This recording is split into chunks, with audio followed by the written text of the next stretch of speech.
everybody, it's Allie, and welcome to our Y&R Chat for Sunday, June 11th, 2023. Somehow, I don't think that Summer is going to end up being Diane's matron of honor anymore. I think Summer really blew her chance of being in the big wedding of the year. Go, Kyle! Go, Kyle! Way to force Summer to face her lies. Way to force Summer to own her decisions and stop making excuses. You sacrificed my mother to save yours. Yes. Yes, this was so good. So satisfying. Do you guys remember, like a year ago, when Kyle and Summer weren't even on the show anymore? Y&R had shipped them off to boarding school or something, but then Y&R had the idea to bring back Diane as both a love interest for Jack and a rival for Phyllis, and then boom, all of a sudden a great story for Summer and Kyle caught in the middle of all of this started to emerge too, and all of it leading up to this week, this moment, this break in their marriage. I really think that these may have been Kyle's best scenes ever. I don't think I have ever seen him so mad, and certainly not so mad at Summer. He was almost like less mad about the time that she blackmailed him into marriage so that Lola could have a liver. Somehow this was really the straw that broke the camel's back. Summer was just going to keep on pretending that this was the first time she had ever seen Phyllis alive. She had no intention of coming clean. She thought that she could just keep that part a secret and then declare that everything had worked out. Oh, my mom's alive. Your mom is free. Can't we all just move on? I'll never be caught for my lies. But Kyle forced Summer to tell the truth.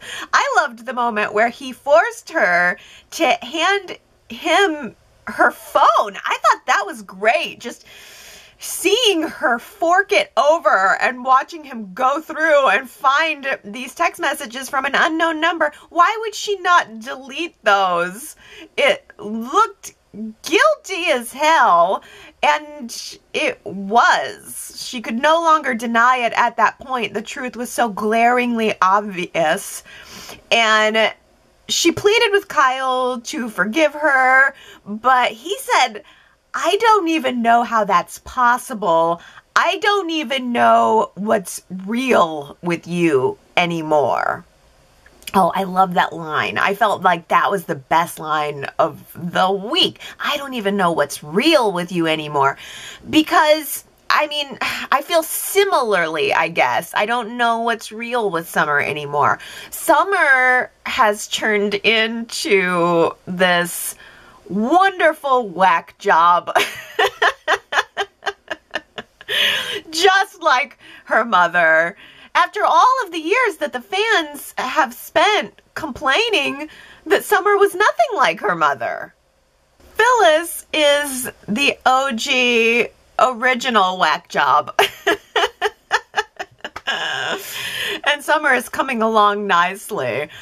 Because when Kyle walked in on the fam, Phyllis and Summer and Daniel having their little family reunion, Phyllis immediately went to work so hard trying to spin things. I mean, she was trying to spin things so hard, I thought she was going to get dizzy. She was making me dizzy. Phyllis tried to use all of the reasons that Kyle forgave Diane for doing the same thing as reasons that he should forgive her too. But it was no use. I mean, he was livid, absolutely livid. I loved it. And one thing I realized during that scene with Kyle confronting Phyllis was that Kyle, this is really a perfect cast as Jack's son, because Michael Mealor even sounded like Jack, like Peter Bergman, when he was delivering his lines at Phyllis. And maybe it's because we've seen Jack erupt in anger at Phyllis many, many times. It just, watching Kyle do it, it just sounded exactly the same. His voice, his cadence, everything sounded just like Jack. Every point that Kyle made about how heartless Phyllis is, to have done this to everyone, and to have also put them in danger, in legal danger, too. It just all sounded like it could have been coming out of Jack's mouth. But Phyllis has gotten very good at defending herself, and she tried to use Kyle's own feelings about Diane as a get-out-of-jail-free card for herself. And Kyle only agreed to keep quiet temporarily, very, very briefly, maybe for Summer's sake. But all of that changed after a conversation that he had with Mariah in the park. And oh, that was so good. Mariah did not pull any punches when it came to Summer. Kyle told Mariah everything, asked for her opinion, and she gave it to him. She said, "I'm sorry, Kyle. I have tried to like Summer. I have tried to be supportive, but she is bad for you. She is just like her mother. She always seems like she is scheming something," which is funny because Summer hasn't really come off that way to me at all until recently. But I love that that's where she is now. I love that that's where the story is now. And I loved Mariah's honesty. Mariah said, you know, you're my best friend, but I'm a mom now, and I really can't have this kind of chaos in my life. So if you're going to stay with Summer, I think I'm going to have to find a way to not be friends with you. That was just so... whoa, you know, it was so brutally honest, which I would expect nothing less from Ms. Copeland.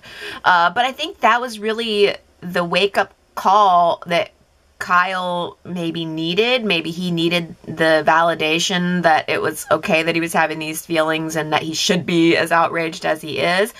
Because with this information in his brain, Kyle then went to Chance and tried leading him to where he thought Phyllis was, but Phyllis and Summer were gone. Gone! Totally vacated the athletic club. I don't know what took Phyllis so long. If I were Phyllis, I would have been out of that hotel and into a cab the second that Kyle left. Phyllis actually tried convincing Summer that maybe she should just turn herself in to save Summer's marriage and to make everything easier on everybody else. But in some ways I felt like that was just lip service, because if Phyllis really wanted to turn herself in, if she really felt like that was the best course of action, if she really wanted to do that to try to help save her daughter's relationship and start trying to make things right, then she would have done it, and she didn't. Instead, the two of them just fled off to who knows where. Phyllis buying herself some time, but not really doing much with it. Phyllis has been saying, I just need time, but what's she doing with it? But Phyllis is gone, and now Summer is still in Genoa City, realizing that Kyle was kind of right. She did choose her mother over him, and now she has to live with it. It wasn't just a choice of Phyllis over Diane. It was really a choice of Phyllis over Kyle. When Kyle told Jack and Diane what Summer had done, I really had a lot of sympathy for him because it would be so hard to admit to Jack and Diane, who were so affected by this, that your wife was in on it for a while, for long enough to maybe should have come to her senses. That would be so embarrassing to have to admit, but Kyle told them and he was furious. But surprise, surprise, Saint Diane, the saintly Diane decided to plead for mercy for Summer.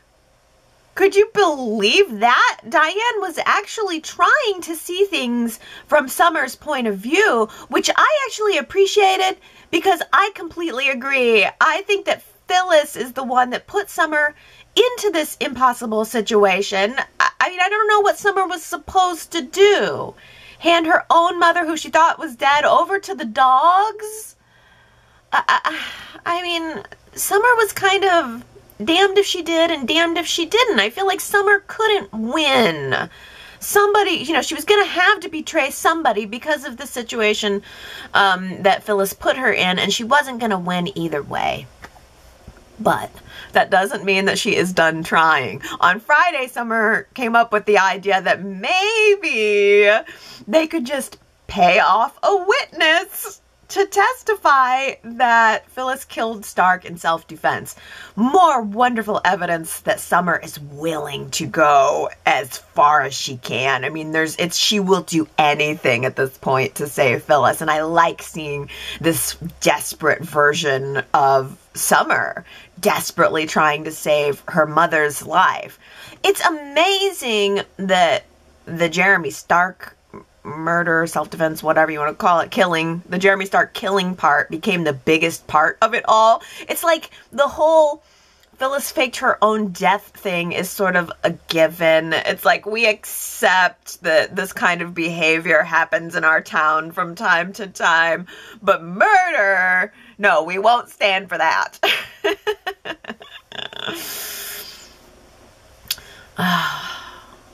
Summer and Kyle have yet to come face to face since he tried to turn Phyllis in and totally implicated Summer right along with it. They haven't come face to face yet. Again, I'm looking forward to that next week. Diane encouraged Kyle to make peace with Summer, but in the previews for next week, it looks like Kyle's going to be thinking about making something more than forgiveness with Audra.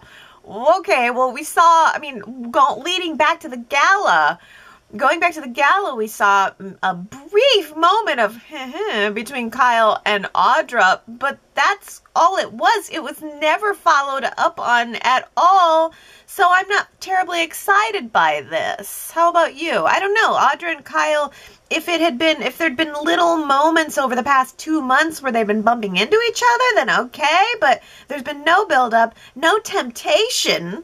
No, we haven't seen Kyle, trying to be, noticing that Audra's hot, but being like, no, I'm a married man. So, I don't know. If Kyle just goes and now has a one-night stand with Audra, then it's purely for revenge. It's just revenge sex. And I feel like that's going to maybe sully some of the good opinion that he has built up with me over this past week. But then again, I'm also thinking, well, maybe it is time to shake up this couple and send Summer and Kyle in different directions. I think that's a good poll question for us for this week. We did a poll months and months and months ago about whether or not Kyle and Summer should stay together. But I think we need to bring this question back to the table now after Summer has done a lot of changing. Summer's kind of not the same. She's just not that person anymore that she was 3 months ago. So let's revisit this topic now. Do you want Kyle and Summer to stay together, or do you want them to break apart and maybe hook up with different people? Go to yrchat.com Y&R.com. Let's resurrect this question this week and find out if you guys think that it's time for Kyle and Summer to break apart, or are you rooting for them to patch it up? Of the Jack, Diane, Tucker, Ashley foursome, I don't even know who's playing who anymore. I don't know who's being real and who's playing a game anymore. The only person who seems to be kind of haplessly bopping along is Jack. Jack seems true blue, while Diane, Tucker, Ashley, they all seem to have varying degrees of a plan in action. And it's all moving from the Abbott mansion back to the boardroom at Jabot. Coming this summer. More drama at Jabot. I love it. So Tucker is gonna get married to Ashley, and he's gonna get a seat on the board. And Ashley seems to think that it's all her idea. That's the kicker. That's the real kicker. I really loved Abby's reaction on Friday to Ashley and Tucker's engagement announcement, because Abby had a skeptical eye and a lot of really great facial reactions, which is exactly how I'm reacting to all of this. But Ashley was very reassuring. She said, no, Tucker's not the bad guy here. This is not a manipulation. Tucker did not manipulate me into this. It's just the opposite. Tucker tried to convince me not to do this many, many times. Yeah, it's called reverse psychology, and it is working. If Tucker is a mad genius all along, and if he, planned to woo Ashley so that he could take over Jabot, then his plan is working, and she is practically begging for it. I mean, I don't know if I think that Tucker exactly planned it this way, but it is him getting what he wanted since the very first moment he came to town. I guess he just stayed open and willed it to happen. Namaste, baby. It's so good. It's so good.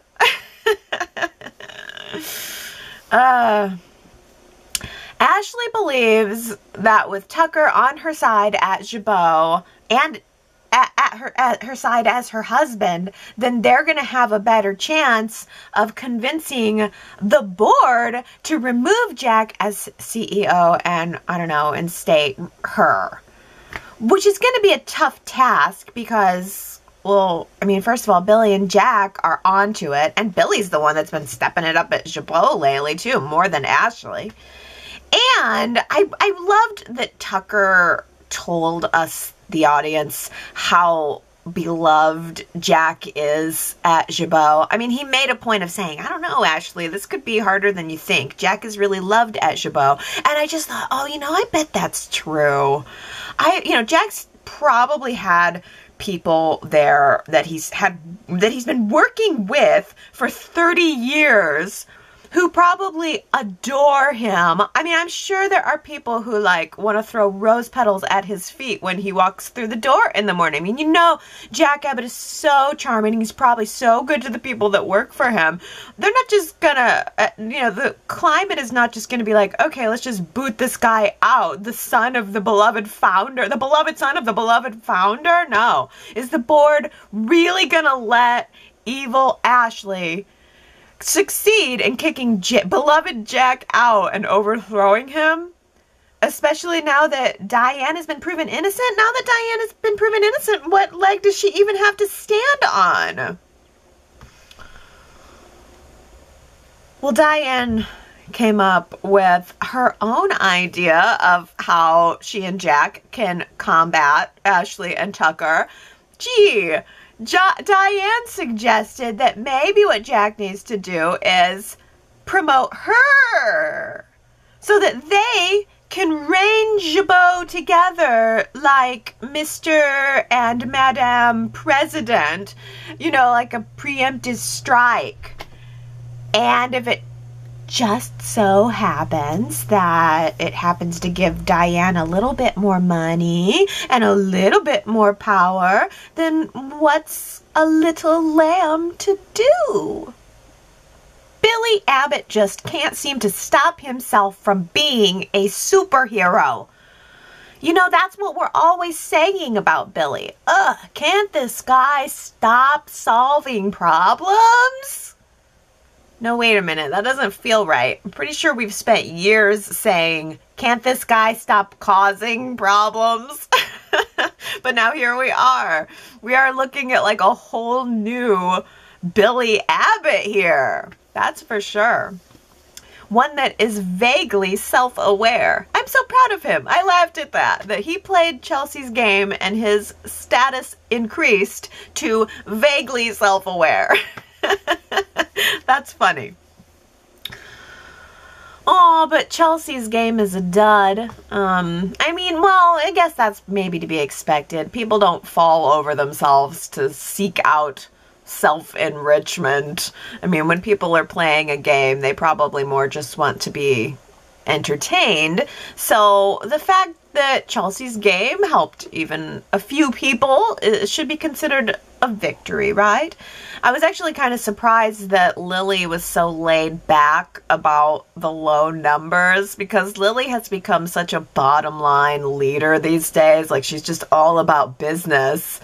I was surprised she wasn't disappointed in the low numbers, but instead she was like, you know what? Omega Sphere is all about helping people through games. That's what we're doing here. I'm sure the profitability will come later. Oh, yeah, I mean, things seem to be going pretty good with this foursome, right? I honestly would not have expected to be seeing so much crossover between, like, Lily, Billy, Chelsea, Daniel. I wouldn't have expected to see them together much at all, especially after Billy and Lily broke up, but it's clear that everyone is still very much, well, colleagues, if not friends. Daniel and Chelsea had a quick check-in about her game, and Daniel and Lily are definitely growing stronger. Daniel told Lily this week that he knew where Phyllis was, that she was hiding out in a room at the athletic club, which was probably more details than she needed to know, but it's clear that Daniel wants to be as honest as possible with Lily, and it's clear that there is a growing intimacy there.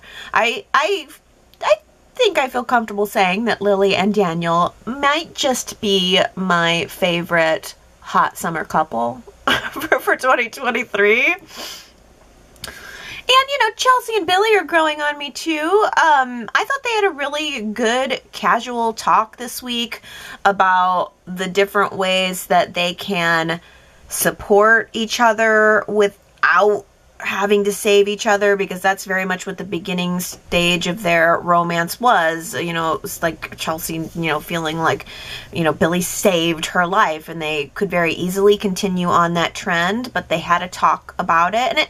And the talk that they had really rang true to me, because sometimes, whether it's a partner or a friend or whatever, sometimes you feel like, hey, I just want to talk. I don't need you to solve this problem for me. So that was good. But I also know what it's like when someone that you love has a problem and you just desperately want to solve it for them. So that was it. I just thought that was an interesting nuance in the conversation that they had. Is Melissa Claire Egan going to be going away on maternity leave soon? Because I almost sensed a little bit of, is this going to work out for Billy and Chelsea? I mean, I wonder. And then, you know, he seemed to feel very comfortable confiding in Lily. So I thought, well, are Billy and Lily going to end up being drawn back together? Lily knows exactly what it feels like when the kids leave the nest, and that is something that Billy is going through right now. Imagine that, though, that soap kids now actually want to go to boarding school. I can't believe it. They're begging for it. I guess it's just anything to get away from their crazy families. With Johnny and Katie at summer camp and then gonna be like out of the country at boarding school, Nate and Victoria will not have to use the Newman Hotel suite to do their business.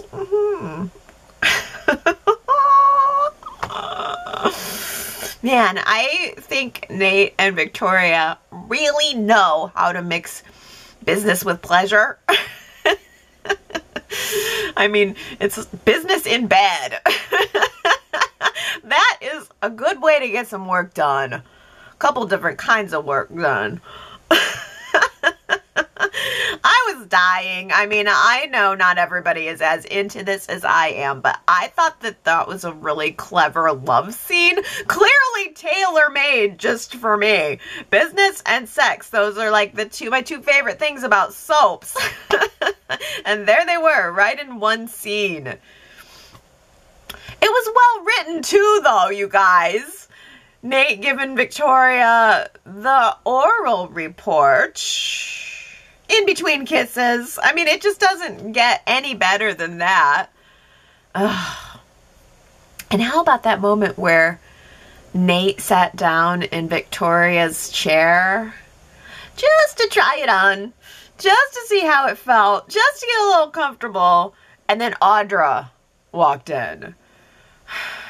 More of the same. I mean, it's just that part is such a dud for me. I think it's time for Audra to make a move. Enough of the walking in, enough of her catching them and having like snide internal opinions about them. She needs to make a move. I thought it was most interesting to see Audra sitting at the bar with Victor this week. I mean, if this were a decade or two ago, Audra would dump any current plans that she has, and she would go straight for seducing Victor. That's the fastest way to the top. But no, Nikki and Victor are rock solid these days, but it still maybe even would have been a little bit fun to see Audra try to flirt with Victor, maybe make Nikki a little jealous. Wouldn't that be something more fun for Audra? Or Audra needs to team up with Adam. Adam is on an island. I mean, he told Victor this week that he wants to take over Newman Media. Okay, well, you and what army? All hell is about to break loose, and the devil is Cameron Kirsten. Ugh. Nick and Sharon have been disseminating the news around town that this evil man is here. Sharon apparently told Mariah off screen before sending Faith back to college for her own safety, which apparently next week will somehow turn into Faith getting kidnapped. Oh no, I don't even know how that is possible. Did Cameron attach a spa gift certificate to a string and then yank it along and get Faith to follow it and then like nab her in a bush or something? How do you kidnap a full-grown woman?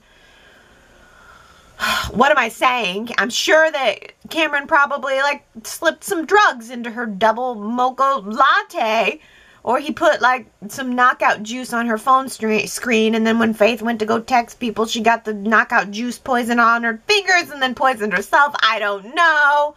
I hope that Cameron did not also find a way to poison Sally, with Sally having apparently very bad pregnancy pains in the previews for next week, which I'm sure Adam will blame Nick for. How dare Nick not be there for Sally every second of every day? Ooh. Nick did tell Sally about Cameron, and Sally told Nick that she had already met Cameron, and that he was a pretty nice guy, which bodes eerie and makes me worried that Sally has already been his victim. But then, you know, Nick kind of turned his attention to the danger at hand, told Adam to please keep an extra eye on Sally to keep her safe, which, no problem. Adam's like, sure, happy to do that. Although Adam found that to be an interesting choice on Nick's part, that Nick would choose to spend his time with Sharon, who is in imminent danger out there at the ranch wilderness, rather than spending his time with Sally, who's completely safe in a public hotel on bed rest. I didn't think that was a big deal, but it almost does foreshadow a switching of the couples. Like, maybe I'm going to get the Adam, Sally, Nick, Sharon double wedding that I'm hoping for. Maybe we're going to finally get somewhere on this soon. Sharon and Nick brought Nikki and Victor in on the Cameron Kirsten high alert, and Victor surrounded the cottage house with extra security, but it's too late. Apparently, top story, Genoa City News at noon, a security guard at Newman Tower was found drugged, tied up, and shoved into a closet with his uniform stolen. Flash to Cameron Kirsten unfolding his sweet new black turtleneck and pants with the N emblem on it. Does Victor really make the security team wear that uniform with the N emblem on it? And can you believe that Victor fired the guard? It wasn't his fault. Like, this guard had no idea and never could have known that he was going to be dealing with this level of villainy. Like, the guard probably left his morning coffee on the Crimson Lights bar too long, and then Cameron drugged it because that's how Cameron rolls.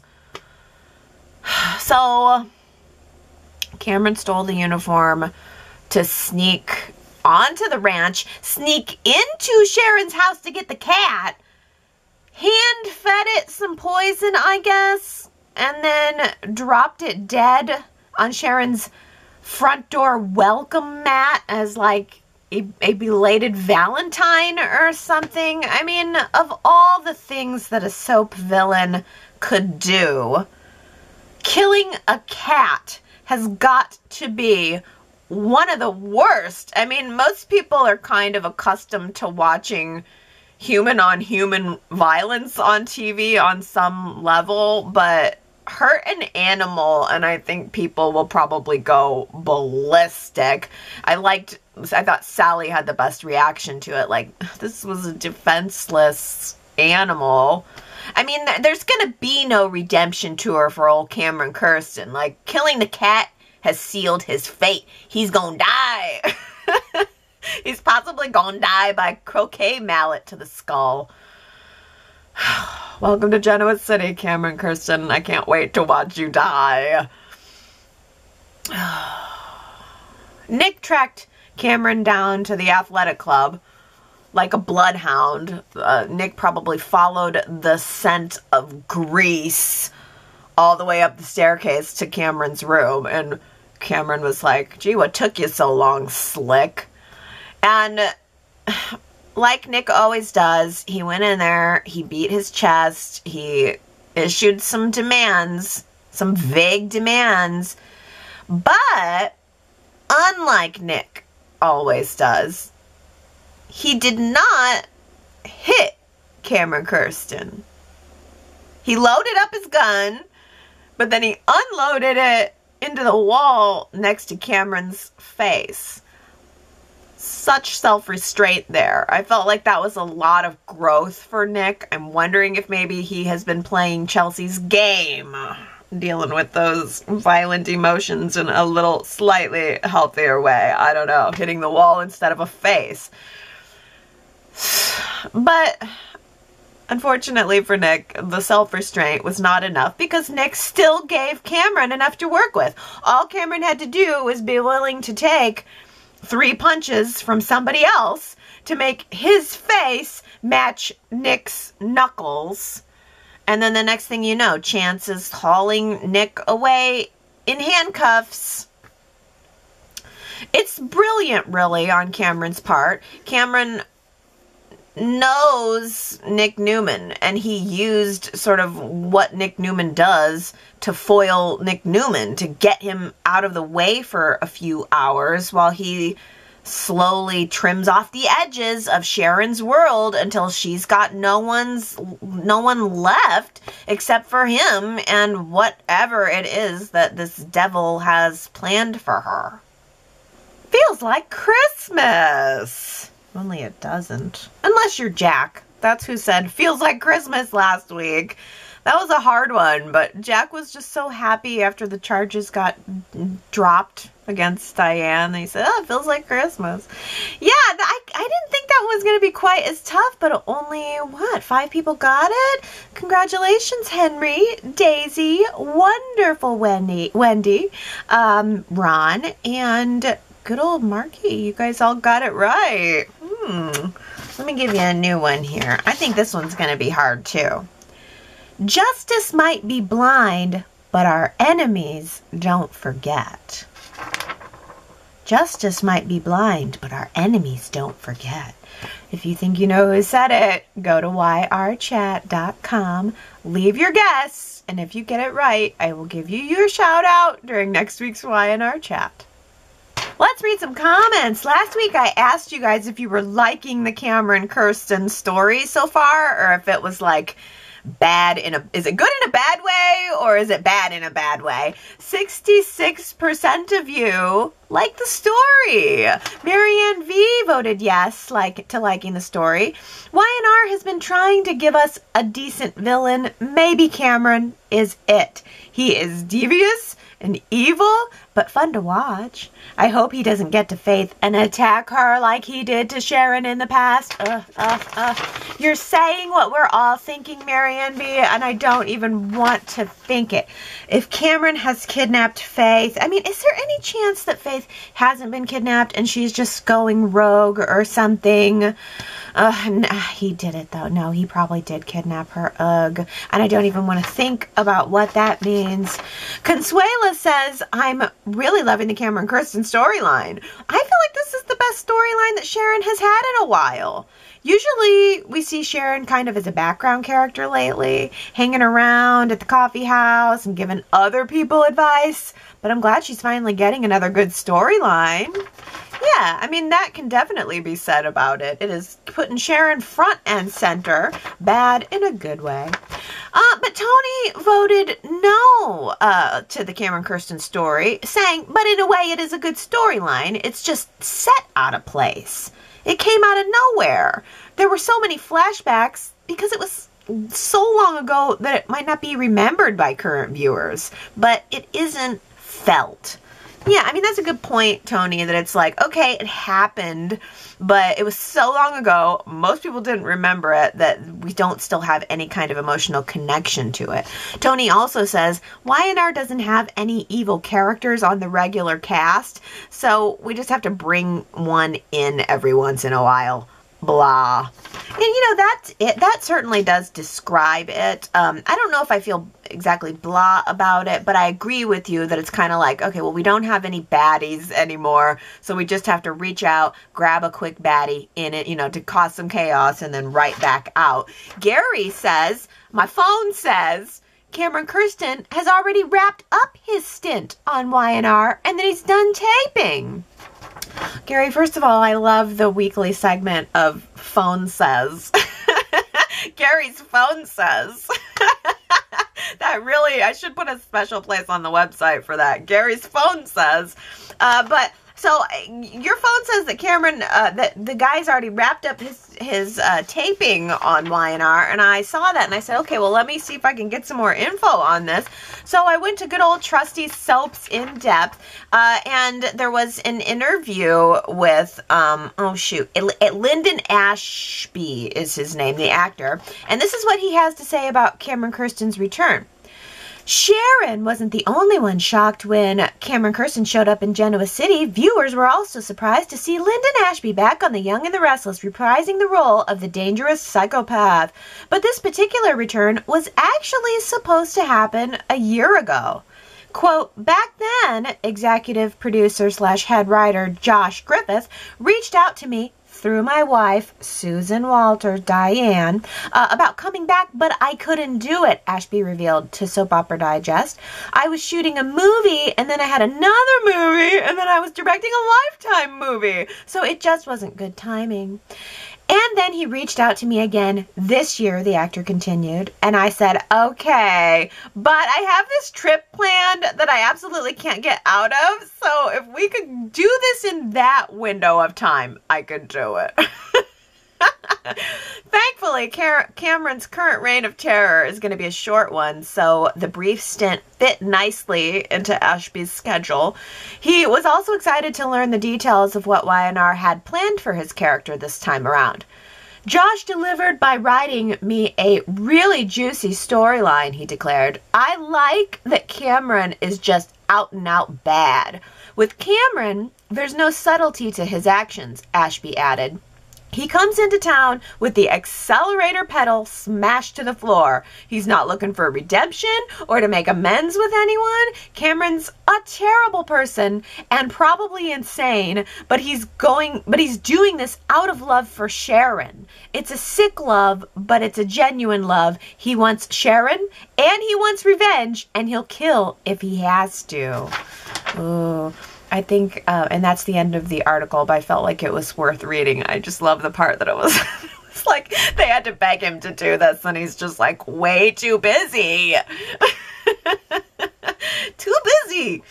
But I also liked this little bit of insight here that Cameron's doing it out of love. It's a sick love, but he wants Sharon, he wants revenge, and he'll kill if he has to. Even if it means killing a cat. Ellen says, justice for Borgnine! Allie is right. Cameron is a real villain. Yeah, I mean, anybody that's gonna kill a totally defenseless animal is a true villain. And you're right. We need justice for Borgnine. Who wants to print the T-shirt? Someone. Victoria says, Cameron Kirsten not only registers a 10 on the ick factor scale, but is menacing. Today, he reached diabolical, too. Only a demented person would poison a sweet kitty. Sharon and Nick are rightly vigilant. Chance, however, needs a refresher course at detective school. Can't anyone in Genoa City perform surveillance on the 2 or 3 hotels in town and locate Cameron? Instead, he's given free rein to terrorize Sharon. On another note, Sharon Case has me biting my nails with each wide-eyed declaration. Yep, totally agree. You know what? Sue W. says, oh geez, Y&R really had to put the no animals were harmed in the making of this television program disclaimer at the end of today's program? Did they state no women were raped when Sharon was attacked? And I suppose Bold and the Beautiful had to proclaim no body parts were butchered when Sheila cut off her toe? Ridiculous. It almost seemed satirical. How did I miss that? I didn't see that there was a disclaimer at the end of the episode about no animals were harmed. But that totally speaks to the point. It's like, if human on human violence, people are just like, okay, whatever. But the second an animal gets injured, it's like, Grah! Totally other level of villainy. Well, Naomi says, oh my gosh, reading the comments about the cat Borgnine stuffed or whatever reminds me of Patty. Remember when she had a cat and at some point the cat was some weird stuffed or dead cat that she would pet and talk to? Patty was as scary as this Cameron guy. Does anyone remember her cat's name? Yeah, Patty had a cat named Kitty, and I think it was stuffed, and yeah, she would just talk to Kitty. That is a hilarious callback. I totally forgot about Patty and her cat obsession. Oh, and another thing that I totally forgot about because I wasn't watching at the time, Diana reminds us that Michael Baldwin killed a dog and a person. Okay, well, I looked this up and I couldn't find a thing about it, Diana. There was like one mention of Michael Baldwin having poisoned a dog but never being caught. So can you give us more information on Michael Baldwin killing a dog, poisoning a dog? And then who was the person that he killed? I should know this, but I don't. Leave us a comment, or if anybody else remembers it, let me know. Well, on the topic of violence on soaps, Sue W. says, thinking on Allie's discussion about violence, it's hard to watch for sure, yet I haven't found any of Y&R's objectionable or gratuitous. Violence on soaps seems pretty tame, and brief. Intimidation can be effective, but often becomes boring lip service, as from the Loch Ness Monster and Jeremy. I think seeing both JT and Cameron's attacks was warranted to unequivocally establish the brutalities that each committed. Victoria and Sharon could have each spoken passionately on such for days, but seeing the acts played out was all the more powerful.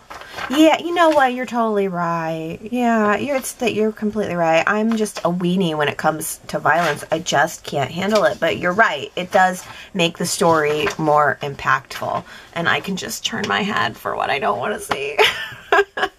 I'm a kitten heart. I just have a kitten heart. Gary says, I think given the state of the culture is in today, soaps are possibly going easy on glamorizing, terrorizing characters so as not to give any of us out there in the real world any ideas other than what we might already have. So tread lightly. Yeah, maybe that is it, that they're just trying, maybe soaps don't want to push us too far these days, because they certainly used to in the past. Soaps certainly used to be way more violent in the past. Looking back on it, soaps were much more dark than they are today. But here's a great idea from Diana, who says, I have to say I found Phyllis's behavior toward Diane extremely scary and disturbing the night that she collapsed and died. Very hard to watch. She seemed like the worst villain of all. When Phyllis lured Diane up to her hotel suite, and the way she looked and spoke to her with so much contempt was spooky. I really did find it hard to watch. It got very creepy when Phyllis told her that she wasn't going anywhere and tried to hold her hostage in her room. I would have been terrified if I was Diane. Even the way Phyllis looked at and spoke to Diane in the jazz room was disturbing. I will always remember that Phyllis is not someone you want to be enemies with, and how creepy she can act. You know, that is such a great point. And that's another reason why I love Y&R Chat, because it's just like, okay, we all have different definitions of what is creepy and what is disturbing, deeply disturbing, whether it's physical violence or whether it's sort of a menacing mental violence or, the way that Phyllis was talking to Diane. Yeah, I remember finding that very creepy too. But it's just interesting that we all have different perspectives and different definitions of what we would categorize as disturbing. Robin says, Pet Sematary, the sequel. I am disappointed in Chance lately. They're wasting this hot guy who's supposed to be a national hero and turned him into a Keystone Cop. On top of that, no romance. I don't see a future chemistry with Supergirl. Maybe Cameron should target Summer and Chance will be her hero. I bet Kyle needs a stiff drink and Audra will be at the bar to provide her comfort. Yeah, Chance is definitely not rising to the task of being the hero of the situation when it comes to Sharon. Sherrod says, yes, at this point, I no longer want to see Sharon be with Chance. He's too rigid and simple for a worldly woman like Sharon, Colin, Newman's, Abbott, Newman, McCoy, Rosales. Give him to that lying, pouty-faced Summer. Chance isn't worldly enough for Sharon, Collins, Newman, Abbott, Newman, McCoy, McAvoy, Rosales. That might be my biggest laugh of the week, Sherrod. Ron says, Chance is so jaded from all the Genoa City elites holding their own judicial system. I'm surprised he didn't accuse Faith of seeking some attention to the point that she faked Borgnine's death. I can just hear Chance asking, has anyone checked the morgue for a missing feline? Body snatching has been known to happen. In this town, yeah. Well, new topic. Robin says, back to last week when Daniel's daughter was so intrigued by the teen marriage of Daniel and Lily, I immediately thought it was foreshadowing a first love romance teen summer story brewing with Johnny. Yeah, and Ellen says, I'm confused that Lucy is gone again. Where is the Lucy-Johnny follow-up? Connor was sad that he was obviously the younger third wheel, but a summer teen romance seemed like it was coming for those two. Yeah, what the heck happened? All of a sudden, Johnny's gone. It seemed like he was actually getting poised for a story, and now he's gone. Gary says, Victoria is shipping the kids off for more time to date boring Nate. Do what you will with Catherine, but give Johnny to Chelsea. Yeah, I was interested in the fact that Chelsea had almost no personal reaction to the fact that Johnny was going to be gone. Like, Chelsea fought so hard to have a relationship with Johnny and for him to know that she was his biological mother. And then when Billy told her that he's going away to camp and then to boarding school, she was totally there for him in terms of what he was going through as a father, but she didn't really have any kind of personal story to share or personal feelings to share. She didn't relate it back to herself and her own relationship with Johnny that she was trying to develop. Again, more evidence that it just really seemed like Johnny was going somewhere, and like he had a couple of different like seeds that could have started to grow, and now I guess that's been written off. Naomi says, I like how Billy is being written at this time. He's so low-key and ready to be in the moment with Chelsea. Whatever she needs, he does his best to respect her wishes. Yeah, I like how Billy is being written too. I like him a lot these days.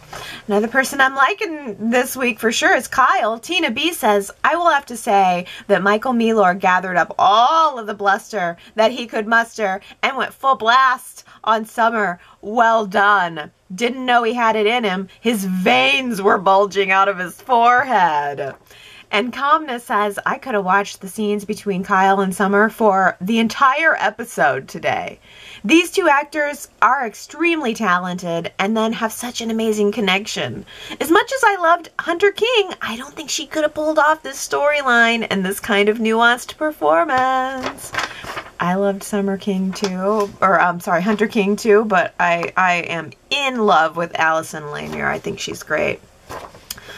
T. Nicole says, Summer, you are getting out of control.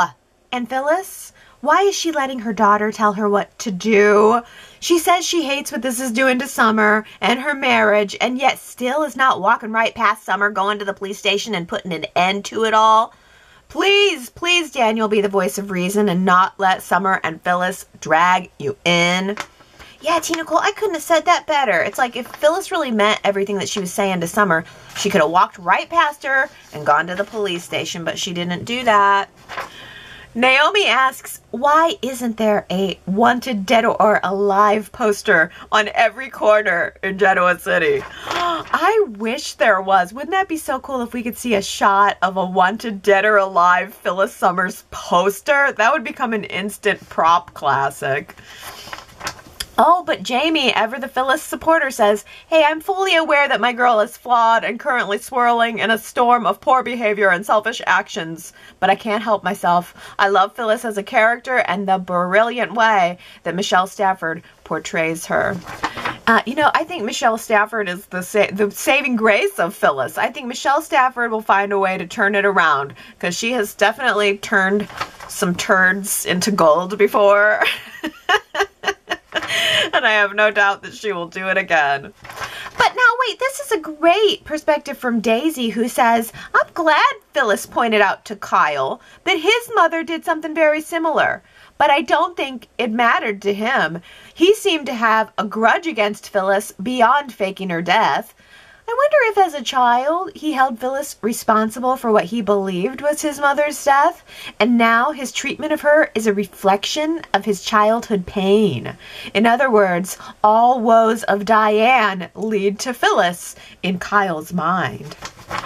Yeah, that's a good point. I think he sort of felt similarly about Nikki too, because for a while it was believed that Nikki killed Diane, and I kind of remember him having some bitterness toward her. But yeah, I think Kyle definitely had more going on there than meets the eye. But Phyllis sure knew it, and she sure did try to use it as a way to present her own side. But I like that you've got a little bit of a different perspective there. You went psychological on Kyle there. I like it. Robbie says, the way Mariah broke it down to Kyle was perfect. In the past, I've been annoyed with Mariah and her relentless treatment of Summer, But this was different. Mariah gave her opinion of Summer, but made sure it was backed up by facts. There is absolutely nothing else to say at this point. Summer dug her own grave. And Victoria says, I loved that conversation between Mariah and Kyle. Mariah is a treasure as a best friend. She explained to Kyle that she can't be honest with him about Summer because she doesn't want to lose him as a friend. Then she corrected herself. Even if she loses him, she passionately told him how she feels about Summer, that she has put him and his family's welfare second. She opened his eyes to Summer's personality faults, and that she struggles with, thus giving Kyle the support he needed to turn in Phyllis and let the chips fly with Summer. Where can I sign up to be one of Mariah's besties? Yeah, you know, that's a good point. I think it's easy for friends to surround yourself with friends that would tell you what you want to hear. And that, I think a lot of times that helps people get away with bad behaviors because they just have people around them that are reinforcing it. But here Kyle has this friend in Mariah that was not afraid to tell the truth. I mean, Mariah was very true to herself in that moment, speaking her truth in that moment. She didn't say it wanting to hurt Kyle, but maybe it was what he needed to hear. Victoria also says, Ashley and Tucker are so spontaneous together. I never know what shenanigans they will be planning. Tucker seems so sincere, and Ashley's all show. It looks like Tucker's in for a world of hurt. I hope the keys to Jabot will comfort him. Please, Ashley, let down your guard and accept Tucker fully. You know, I really felt, I've been feeling like Ashley's the one that's manipulating here. But seeing Tucker get what he wanted and chalking it up to, oh, I just remained open. There's something about that made me think, no, he knows what he's doing. He's manipulating one way or the other, and it just happened to work out for him. I don't think I see Tucker as like a victim of Ashley's manipulations at this point. I think Tucker's giving as good as he gets, and I think you're right. If all goes down, Ashley doesn't let her guard down more. I think she's opening herself up for a world of hurt. Sherrod says Ashley will regret letting Tucker in at Jabot. This has been his plan from the beginning. Ashley's handing him the keys to the kingdom, and it will serve her right.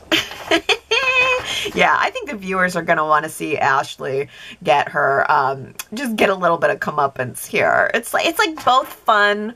It's fun, but also Ashley is such a little snot that it's also going to be fun to see her maybe get what's coming to her. Victoria says, it's so nice to see Jack Abbott happy and in love, finally.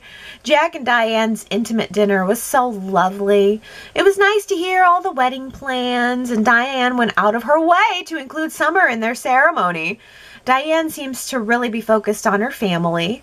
And in the past, Diane has broken Jack's heart more than once. She even chose Victor over Jack.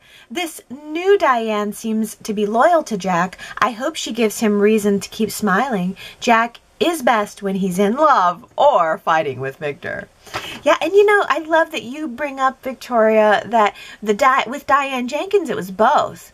In the past, he was both in love and fighting with Victor over Diane. And so it's nice to see this twist where Diane is actually returning the feelings, because most of Jack and Diane's relationship, it did feel like she wanted Victor. She chose Victor, and Victor very easily stole her away. But yeah, it seems like a new Diane, although I'm still holding out for the kernels of... I think Diane enjoys sticking it, like, to Ashley. I think she enjoys sticking it to people. She has a different way of going about it. She's not quite as overt as she used to be, but I think all of the components of the old Diane Jenkins are still there. It just takes the right spark to light it in a new way, I think. She's more subtle. Well, Ellen has a bit of news for us here. The Young and the Restless will be airing a very special episode centered around the beloved character of John Abbott and his portrayer, the late Jerry Douglas, scheduled to air on Thursday, June 22nd. Yay! I've been waiting for a tribute to John. He was a lot like my dad, except wealthy. I hope this means there's a Catherine tribute episode coming too. I guess Y&R didn't really. I think they did a card at the end of one of the episodes to acknowledge Jerry Douglas, but they didn't really do an episode of it. So, yeah, maybe this has been a long time coming, and I like that you've connected this to your own dad, Ellen. And yeah, I mean, I think that's one of the things that we do. We see ourselves and our family members and the characters sometimes, and I have that too, I assure you. There's definitely family members of mine that I'm like, yeah, that's that, or that I feel sentimental about. And like Nina's my aunt.